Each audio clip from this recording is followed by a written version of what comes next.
Ito na nga yung ating Suzuki Smash. Ito na yung itsura niya sa kanyang bagong looks. Bigay siya dun sa design niya dito sa baba. Ayun.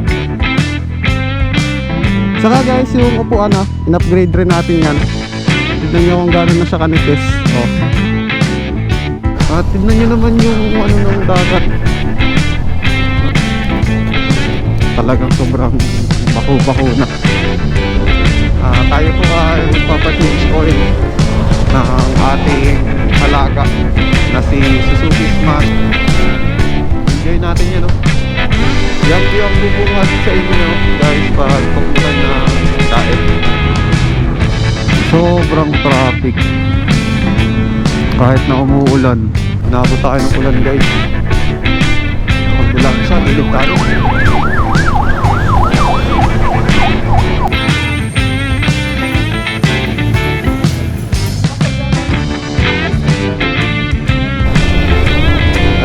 Ang daan dito, papuntang Pulas pa.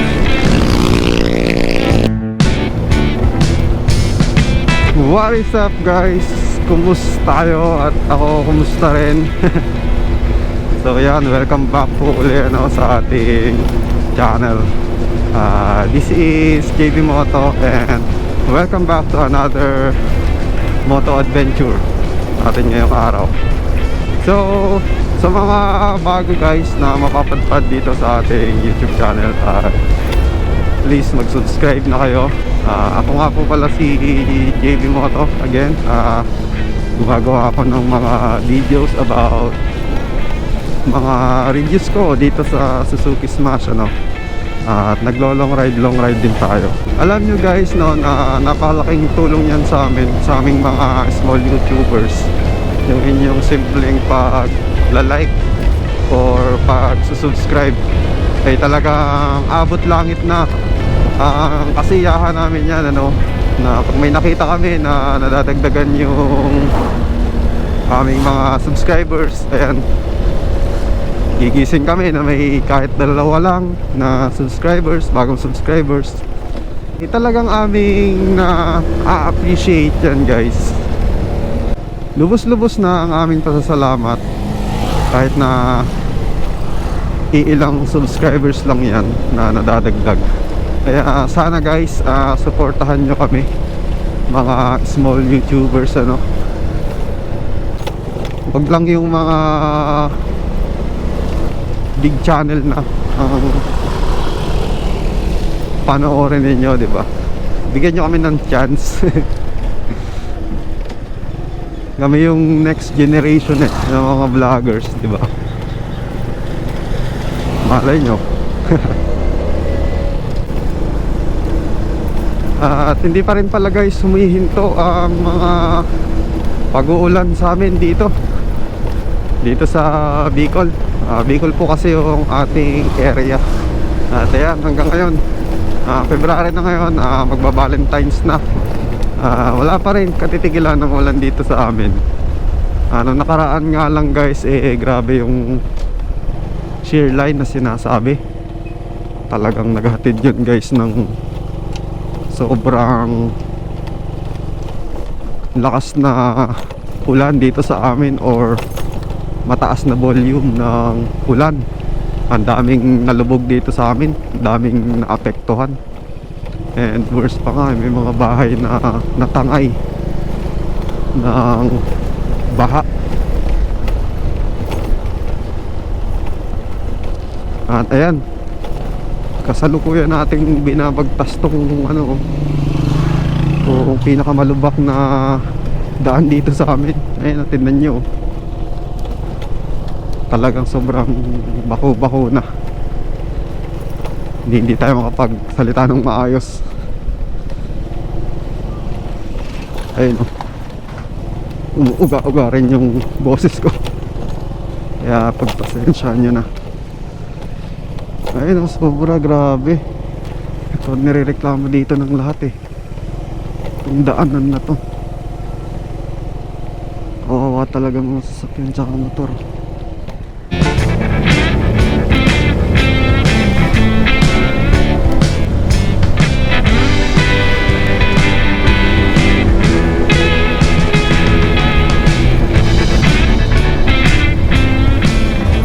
Tayo nga pala ngayon guys ay papunta ng Daet. Ayan. Tayo po ay magpapa-change oil ng ating alaga na si Suzuki Smash. Pupunta tayo doon, magpapa-change oil. Papalitan na rin natin ang oil filter. And yun lang yung sadya natin dun sa Daet. Pupunta tayo mamaya dun sa Bagasbas Beach siguro, kung maganda ang panahon. Kasi tignan nyo naman yung ating panahon ngayon, no?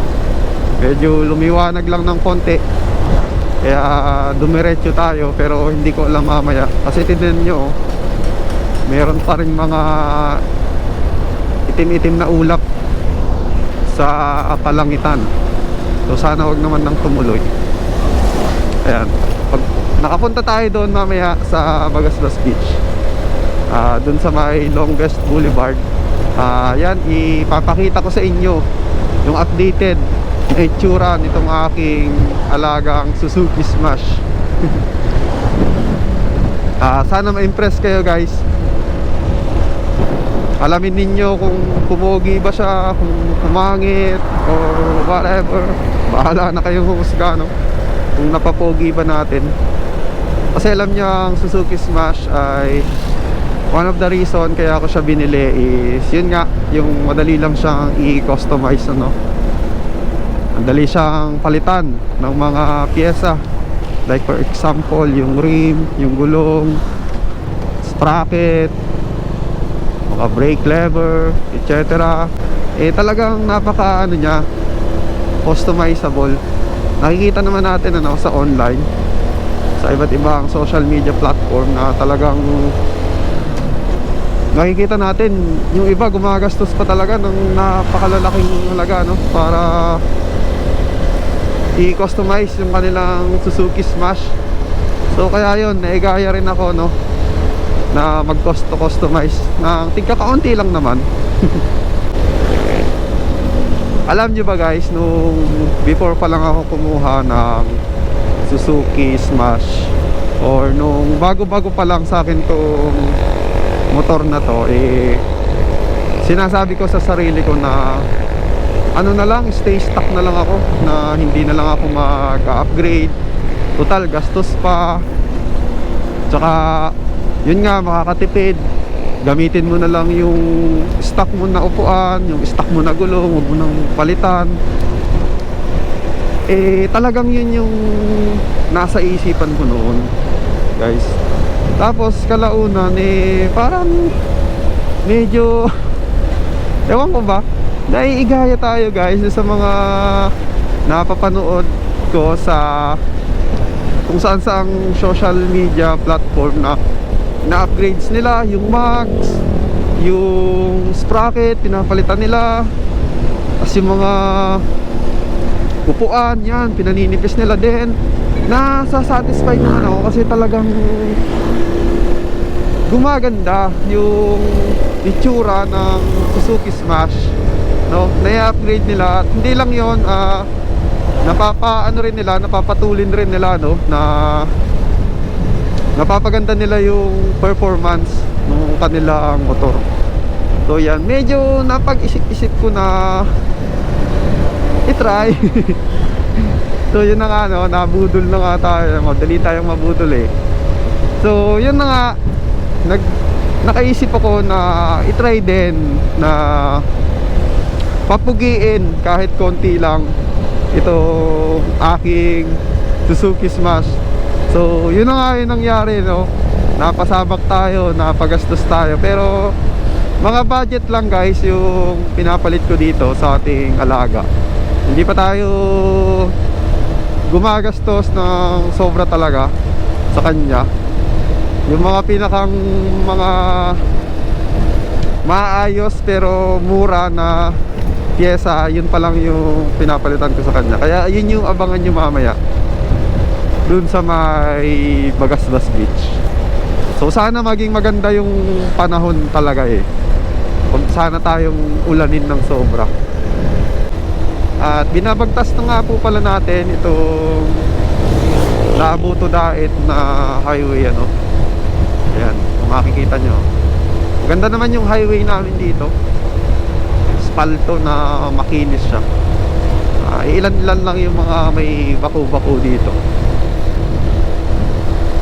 Tingnan nyo yung ano,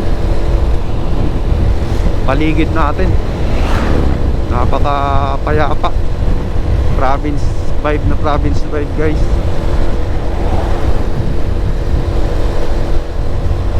Hindi masyadong marami yung mga ano, yung mga sasakyan.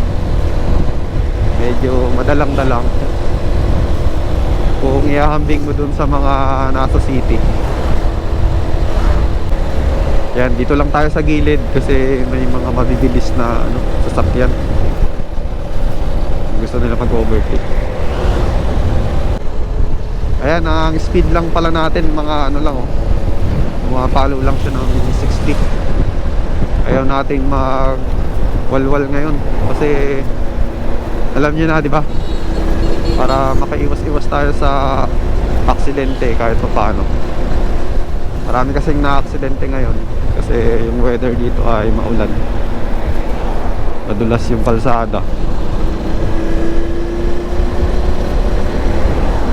Ayan guys, may palayan. Tapos may mga halaman sa gilid. Panis. Si kuya kumukuha ng malunggay. Masarap nga naman ulam ngayon guys, ang ganun, yung malunggay. Ihahalo mo sa mga sinabawan like munggo. Sobrang ginaupo kasi ngayon talaga. Siguro sa buong ano naman no, sa buong Pilipinas naman nararamdaman natin yung napakalamig na panahon. Ayun, ang bibilis ng sasakyan. Kaya dito lang tayo sa gilid-gilid. Enjoy natin yan, no? Yung view ang bubungad sa inyo, guys, pag pupunta kayo ng Daet, ano? Yung palayan na yan. Nasa ano na nga pala tayo, bayan ng Binsons. Ayan, ito. Ayan, Binsons, 4 km. Matnog, 307. Oh, layo pala dito ng Matnog, oh. 307 kilometers. Sana one day makarating rin tayo dyan, ano, sa Matnog. Gamit natin itong ating legendary na Suzuki Smash 307. Yung Matnog kasi guys, yun yung pinakang ano na dulo na ng Bicol region. Kung papunta ka ng Kabisayaan, yun yung port na inyong pupuntahan para makatawid kayo, makasakay kayo ng Roro. Ayan, dito na tayo sa bayan ng Talisay guys. Malapit na tayo dun sa Daet, dun sa pagpapa-change oil natin. Itong binabaybay ko nga pala simula dun sa kanina, dun sa aming bahay, ay simula sa bahay hanggang dito sa Daet, dito sa pupuntahan natin is nasa ano rin siya, 20 kilometers. Ayan, medyo malayo. Yung pagpapa-change oilan kasi natin guys ay dun sa ating pinagkunan ng unit na to ni Smash, ano. So 20 kilometers, medyo malayo-layo siya. Tapos magpapa-change oil lang tayo. Hindi ko pa po kasi nilalabas sa kasa itong ating motor na Smash. Sa kasa ko pa siya pinapa-maintenance. Kahit ako, marunong naman ako totally guys mag change oil ng motor. Simple lang naman yun. Kahit sino naman ay kayang gawin yun. Pero sa kasa ko pa rin siya pinapa-change oil. Alam niyo yun, para hindi ma-void yung kung ano-anong warranty, kung ano pa yan. Saka gusto ko mga expert talaga yung titingin dito kay Smash, ano, para maalagaan natin ng todo. Di baling magbayad tayo ng ano, ng konti. Kasi hindi naman libre ang ano pagpapa-change oil sa mga kasa. Actually may price talaga yung pagpapa-change oil sa kasa.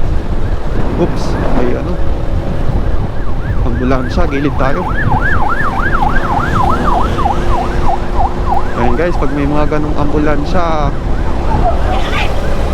alam niyo na, gumilid na lang kayo kaagad kung makakagilid pa kayo, kasi importante yan, emergency yan.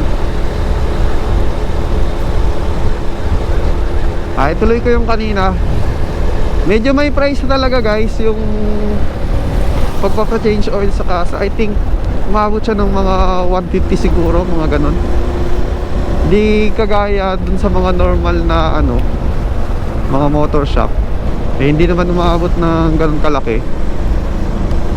Minsan ano lang, mga 70 to 100 lang yung price. Ganon lang siya kamura. So mas pinili ko pa rin na dalhin siya sa kasa. Para nga dun sa mga ano warranty, para hindi ma-void. Baka kasi ma-void pag sa iba na ako nagpapa-change oil, pag hindi na dun mismo sa kasa. Or kung ako na yung change oil, baka ma-void yung warranty. Ayun, inabot tayo ng ulan guys. Huwag na muna tayong tumuloy dyan. Doon tayo. May nakita akong shade house dito na pwede nating pagsilungan. Dito na muna tayo magpatila ng ulan. Dito ayan Shade naman tayo dito.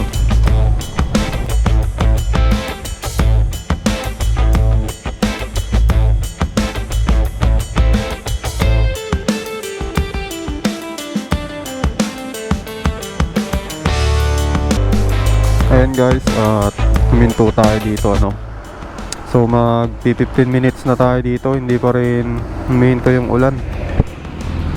Pero patak-patak na lang naman. Ayun, butil-butil na lang. So pupunta na siguro ako, kasi hapon na rin alas 3 na rin. Kailangan na rin nating makapunta.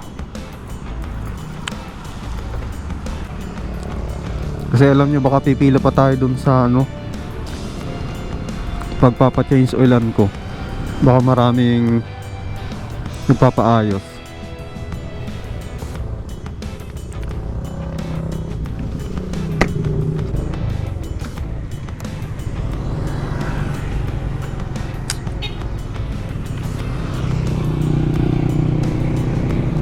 Let's go. Ayun na, may butil-butil pa guys. Ang lamig, grabe. Parang wrong timing ang pagpapa-change oil natin ngayon.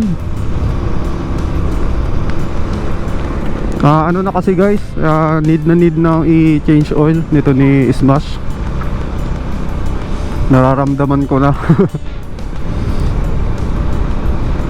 Ramdam nyo naman yan sa mga motor-motor ninyo, kahit sa pakiramdam lang.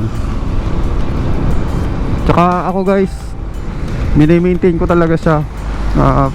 Pag sinabing ng kasa na 2,000 ang todo na kailangan bago mag-change oil, ako ay ginagawa ko lang 1.5 para sigurado na hindi pa nakaka-damage sa makina niya yun.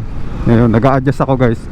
Pag sinabi nilang 2,000, ayan, 1,500 pa lang na odo niya, dinadala ko na dito sa kasa. Ayan, at nandito na tayo sa may kasentrohan ng Daet. Umuulan-ulan pa sana, kaso sinuong na natin. Mahina na lang naman, kayang-kaya na. Ayan guys, Daet, SM City Daet. Astig rin itong bayan na to, may SM na rin. Kahit na hindi pa city, may SM. Ito kasi yung pinakamalaking dito sa amin, medyo maunlad na na bayan. Kumbaga ito yung tinuturing na capital town dito sa Camarines Norte. Uy, ang galing niya, no? Pangbaha ba yung ganyan? Sobrang taas.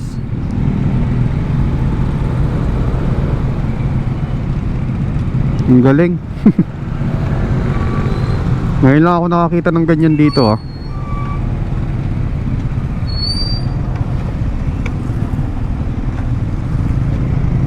Nga lang, medyo traffic ngayon. Tignan nyo naman, oh. Sobrang traffic. Kahit na umuulan. Supposedly, ang mga tao dapat ngayon ay nasa kani-kanilang bahay. Pero ayan, tignan nyo dito, sobrang traffic. Malapit na tayo dun, guys, sa may kasa.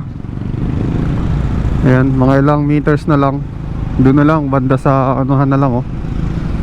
Medyo tanaw ko na dito. So sana konti yung ano, no, yung mga nagpapagawa, yung mga nagpapa-maintenance, para ma-accommodate tayo kaagad.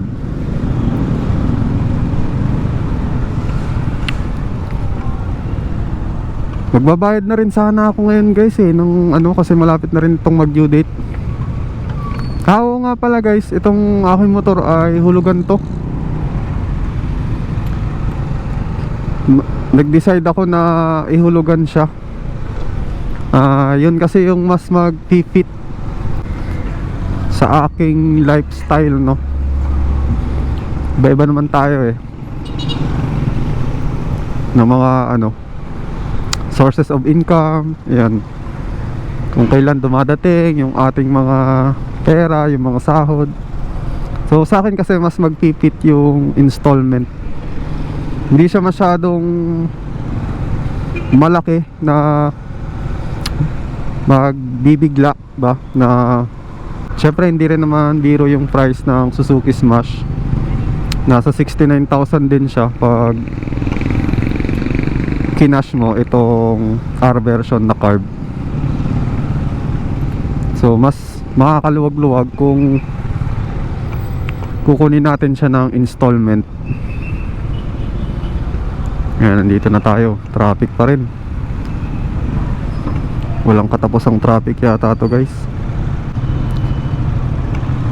Sanay naman na tayo dyan. Lalo pat itong si Suzuki ang dala natin. Maganda to sa traffic kasi napakagaan lang niya. Ayun, oh. Hindi ako ganong nahihirapan sa pagdala sa kanya sa mga gantong klaseng traffic. Ayan na yung ano, motor trade. Ayan, motor trade ko kasi ito kinuha. Ayan, oh, katabi ng lumang bahay dito sa Daet. Ayan. Sana konti lang.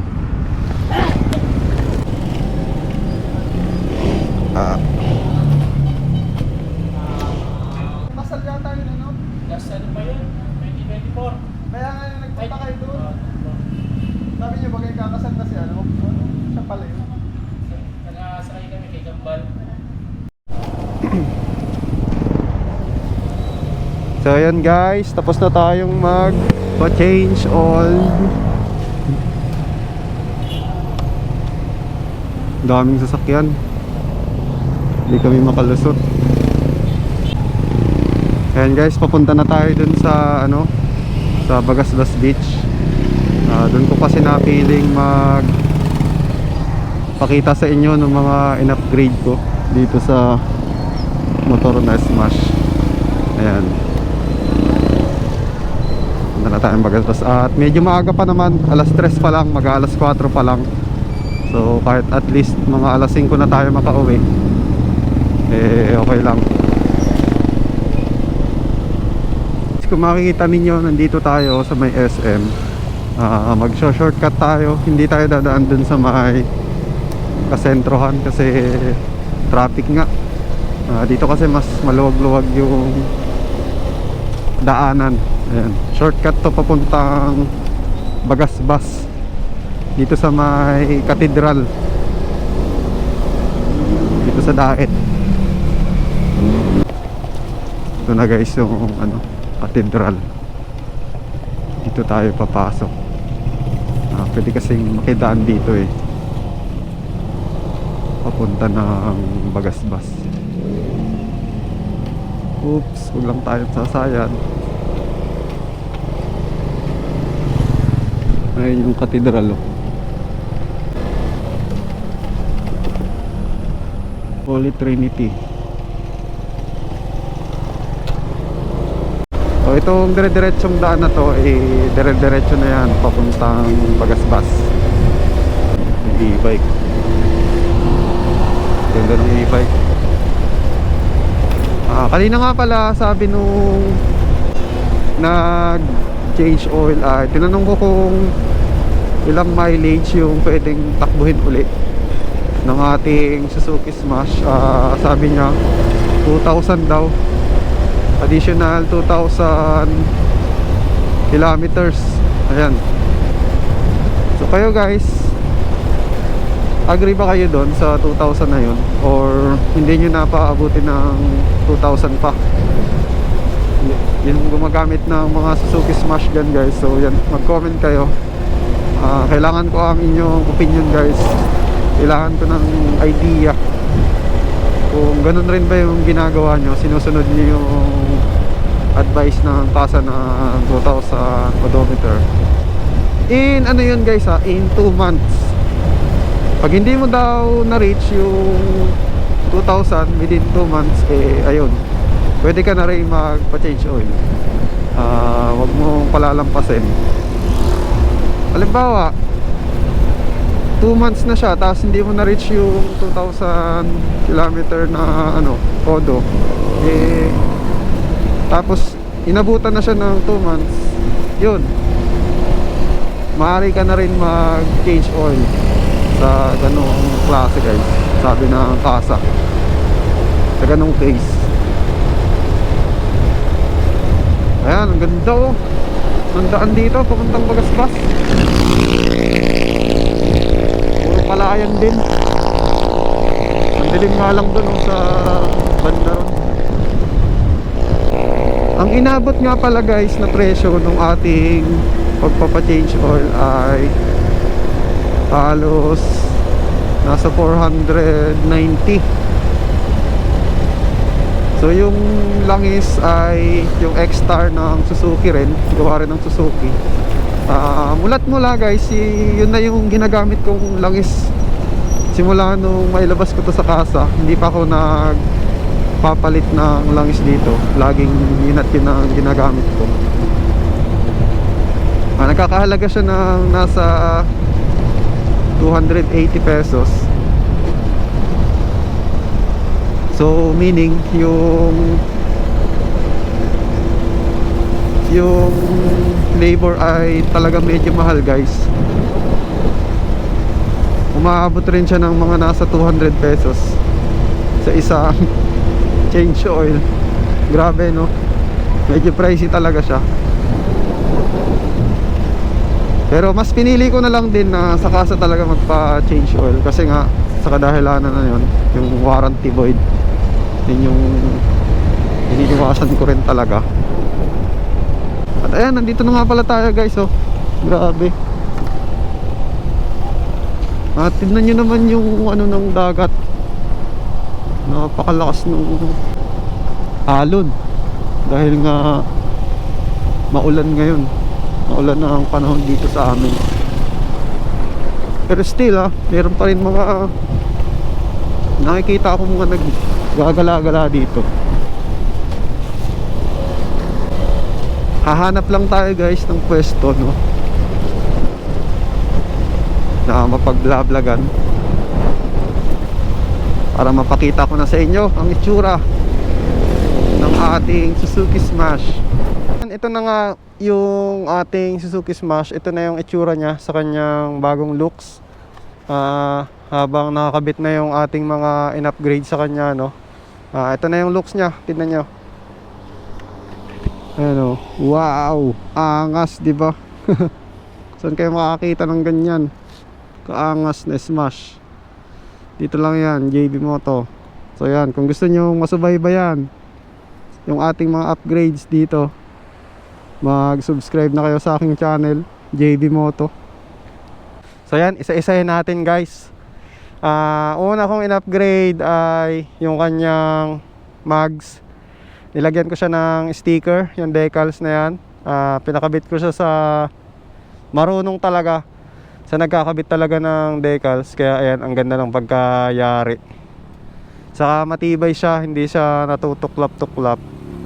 At sunod yung size ng gulong. Ayan, pinalitan natin yung standard, yung galing sa kasa. Ang pinalit ko sa kanya is mas maliit. Kagaya nitong nasa hulihan, no? 70-80 yan guys. Dati siyang 80-90. Yung nasa harapan naman ito namang nasa harapan guys ay dati siyang 70-80. Pinalitan ko siya ng 60-80. Ayan. At yun, sunod yung sprocket set nya. Nagpalit din tayo ng sprocket set. Tignan nyo dito. Ayan o.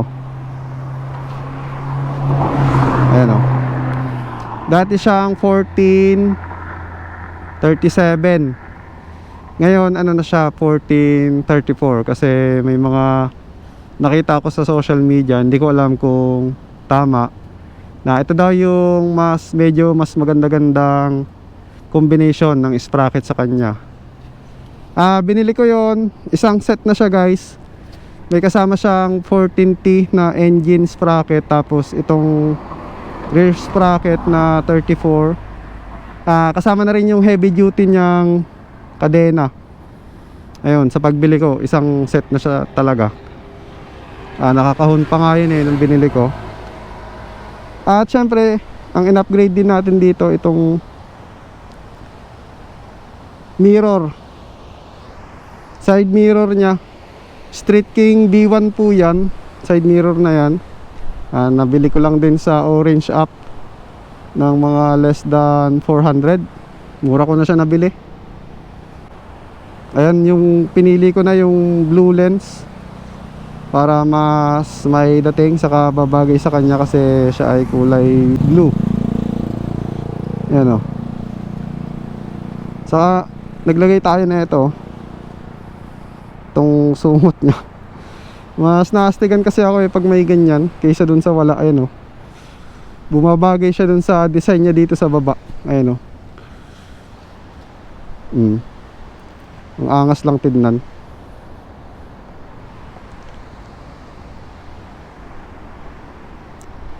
Saka guys, yung upuan in-upgrade rin natin yan. Tignan nyo kung gano'n na siya kanipis. Pero hindi siya yung kagaya ng mga street bike na sobrang ninipis. Ito medyo siya, semi siguro, semi flat seat, ganon yung tawag sa kanya. Hindi siya yung talagang flat seat na ilang inches na lang yung tignan nyo ito, pansinin nyo makapal pa. Kasi nga syempre long ride tayo, no? Mas bagay pa rin talaga yan sa ating Smash. Hindi ganong masakit sa puwit. Medyo may kapal pa siya. Ayan. So ang pangalan nga pala niyan guys ay Ataka. Ataka flat seat. Ayan o.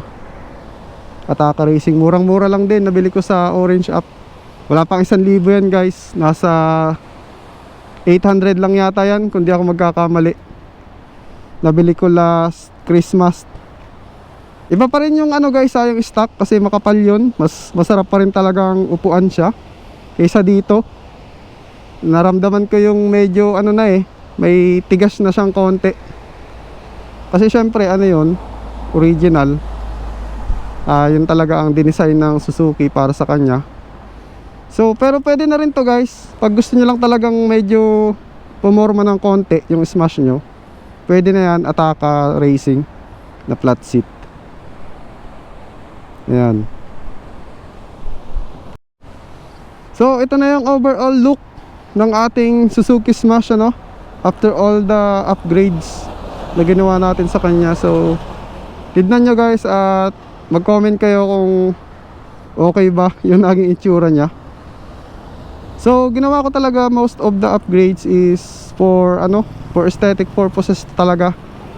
Kumbaga para mas mapapogi siya, mas gumanda yung tindig niya. At tignan nyo, mag-comment kayo kung nagawa naman ba natin, kung mas napaporma natin siya. Combination ng slim tire, nung Ataka, flat seat, yung mga kung ano-anong kinabit natin dyan. Ayan, i-comment ninyo kung nakapagbigay ba siya ng significance sa kanyang looks. At abangan ko yan sa comment section. So yan lang guys, tayo ay uuwi na. Tignan nyo kasi yung panahon kailangan natin makabalik sa ating bahay bago pa bumuhos yan.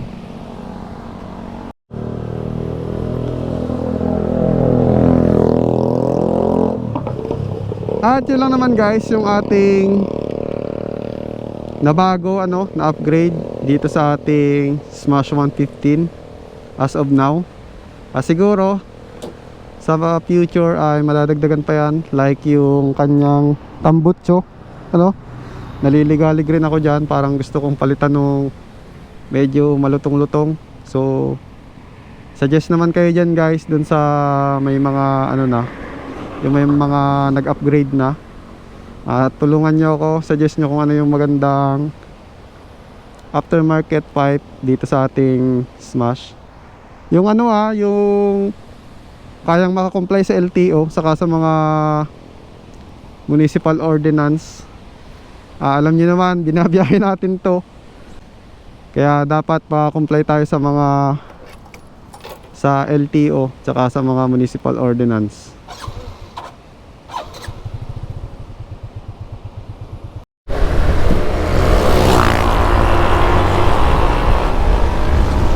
At yun lang ang ating video for today guys. So sana ay nag-enjoy naman kayo sa ating vlog.